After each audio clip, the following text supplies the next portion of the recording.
Nara versus Nandamuri అనేది మొన్నటికి మొన్న కూడా ఒక అంశంలో బయటకు వచ్చింది. ఒకటి, నారా లోకేష్ గారు రజనీకాంత్ గారి 50 సంవత్సరాల లెగసీని సినీ రంగానికి సంబంధించి ఆయన ట్వీట్ చేస్తే దాన్ని తప్పు పెట్టారు నందమూరి అభిమానులు. అయితే ప్రధానంగా దీన్ని అడ్రస్ చేస్తూ జూనియర్ ఎన్టీఆర్ గారు వార్ 2 చిత్రం ప్రీ రిలీజ్ ఈవెంట్లో కూడా ప్రస్తావించారు. అయితే దీనికి రిలేటెడ్గానే లోకేష్ గారిని ఎదిరించిన జూనియర్ అంటూ ఒక ఆడియో కాల్ మాట్లాడి బయటపడ్డారు అనంతపూర్ ఎమ్మెల్యే దగ్గుబాటి ప్రసాద్ గారు. అయితే ఓవరాల్గా ఈ ఆడియో కాల్కి సంబంధించి మనతో మాట్లాడడానికి ప్రముఖ పొలిటికల్ అనలిస్ట్ కేఎస్ ప్రసాద్ గారు ఉన్నారు. ఆయనతో మాట్లాడదాం. సార్ నమస్తే. నమస్తే అండి. జూనియర్ ఎన్టీఆర్ అభిమానులు ప్రధానంగా అసలు స్టార్ట్ చేసింది లోకేషే కదా, ట్వీట్ వేసింది లోకేషే కదా అని అనుకుంటున్నారు సార్. దాని గురించి ఏమంటారు?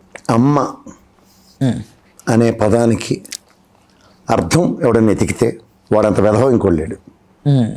అమ్మ అన్న అనిర్వచనీయమైన ఒక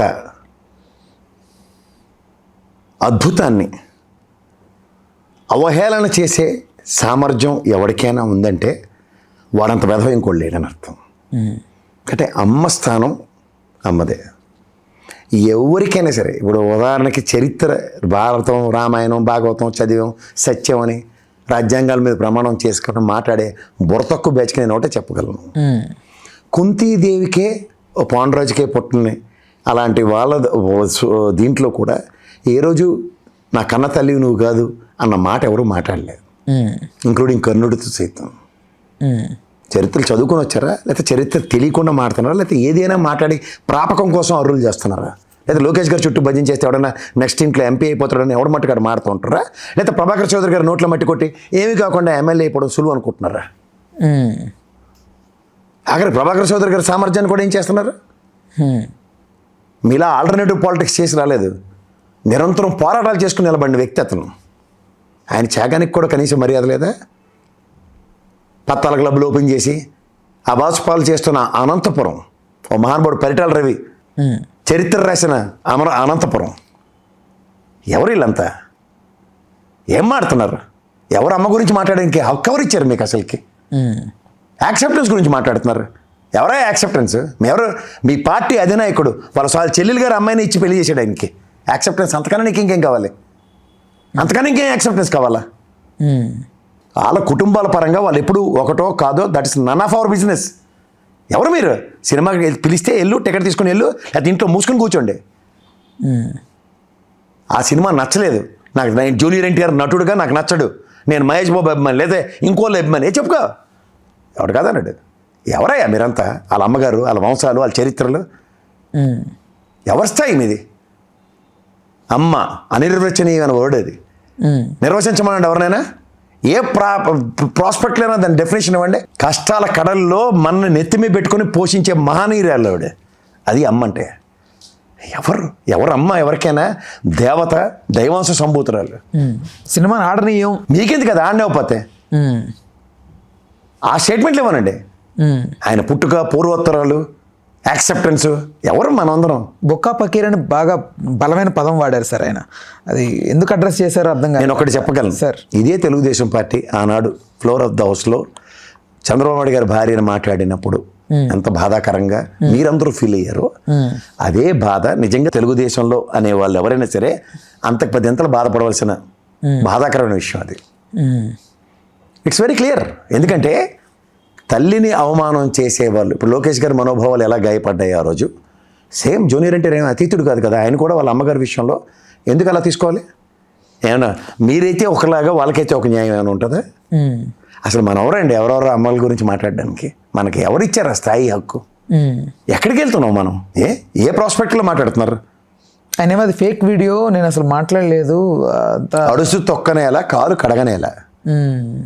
మరి క్షమాపణ ఎందుకు చెప్పినారు? ఫేక్ వీడియో అంటే 4 గోడలో కూర్చున్నప్పుడు క్షమాపణ చెప్పిందే కదా. వాళ్ళు బయటకు వచ్చి బహిరంగంగా జనబాహుళ్యాల్లో చెప్పమని చెప్తున్నారు. అక్కడ కాంట్రడిక్షన్ ఎందుకు?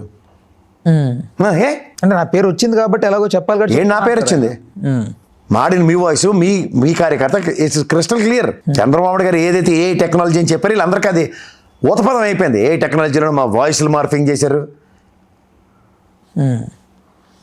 ఏ అల్లయ్యో పుల్లయ్యో ఘన ఏదో మాడింది కాకుండా మీదే స్పెసిఫిక్గా ఎందుకు వచ్చింది? అలాంటి తీవ్రమైన పదజాలం నేను వాడను, నేను కానిది దయించి క్షమించండి ముందు మాడితే తప్పే ఉంది. కాంట్రవర్సీ అయిన తర్వాత మాడతారా?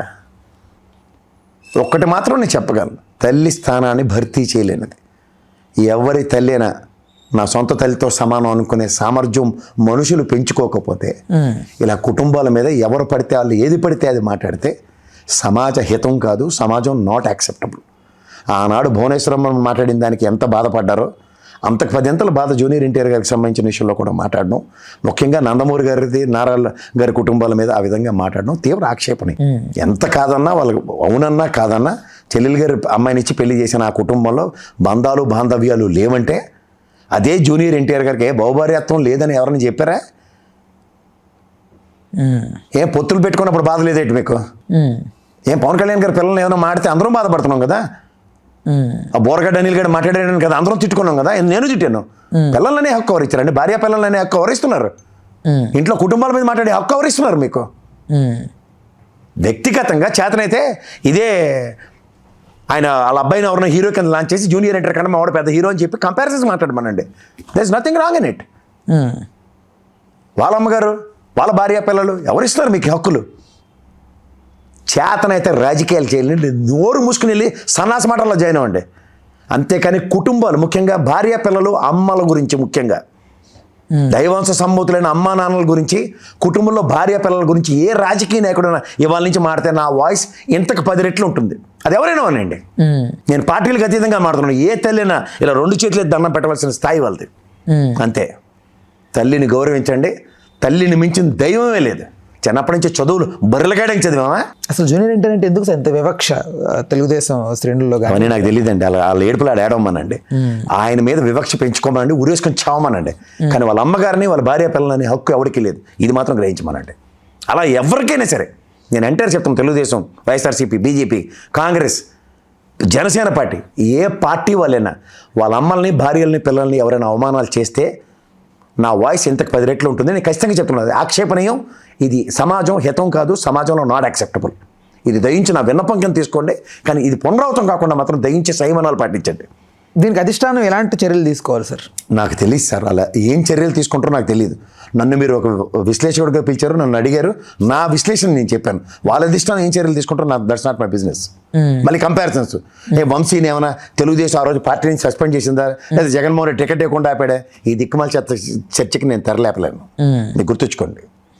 ఎక్కడికక్కడ ఇలాంటి విషయాల్లో ఫుల్ స్టాప్ కనుక పెట్టకుండా కామా పెట్టి దాన్ని డిబేటబుల్ టాపిక్స్ చేస్తే దానంత దరిద్రం ఇంకోటి లేదు. సమాజంలో అమ్మ అనే ఒక దేవత గురించి మనం మాట్లాడుకుంటున్నాం అంటే అంతకన్నా దౌర్భాగ్యం లేదు. అంటే ఇంకా దిగజారిపోవడానికి ఇంతకన్నా ఇంకొక ఆప్షన్ లేదు మన దగ్గర.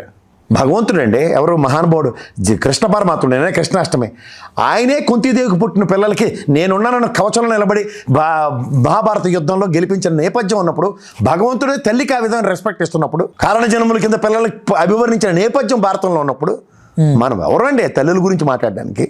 మన స్థాయి ఎంతండి అమ్మ గురించి మాట్లాడడానికి?